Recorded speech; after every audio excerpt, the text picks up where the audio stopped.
गुलुआ स्त्री वर्षा कले बड़ खुलासा। अन्य युवती मानक सहित गुलुआ रखुतिले संपर्क। सबु प्रमाण रही वर्षा पाखरे। दिने हसाई हसाई दर्शकों को बेदम करुथुबा दंपति एवं पारिवारिक विवाद सामना को आनी दर्शकों को हताश करिसेंती। गुलुआ रखुतिले अन्य युवती सहित संपर्क। वर्षा पाखरे बड़ प्रमाण। गुलुआ युवती मानक नहीं जाउथिले होटेल। सबु सत खोलिले वर्षा।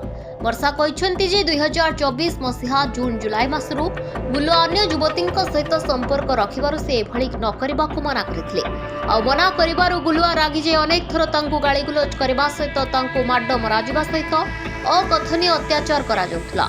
अनेक थर दुई परिवार मध्य बुझामणा हेबा सत्वे गुलुआ को बुझाइबा सत्वे से बुझी नथिले। केवल मो परिवार नुहे पुलिस भी तांकु बुझाइछंती, किंतु परकिया प्रीति रखिबारु विरत होई नथिले गुलुआ।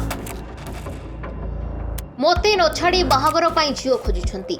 वर्षा कहते जे मते बहुत बाधिथिला जे मते न छाड़ी से आउ थरे बाहा हेबा पाई झील खोजुछंती।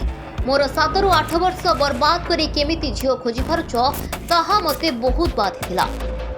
तेबे केवल एतिकी नुहे, वर्षा कहते जे बाहागर बेले मो बापा झील पाई 50 लाख टंका देथिले। झील केमिति खुशी रे रहिबो सेति घर करिकि देथिले। तेणु मो बापा तांकु कहिथिले जे जेहेतु मो झील आउ रहिबो नाही तेणु टंका फेराई दियो। गुलुआंक बाबा मध्य मो बापांकु 3 मास रे टंका फेराई देबे बोली कहिथिले। तेबे दर्शक बंधु, वर्तमान गुलुआंक घरकली दांडरे पड़ी हाटरे गडुछि। याकु नै समस्ते मुंडरे हाथ दैछंती। प्रशंसक माने चकित होई पड़िछंती।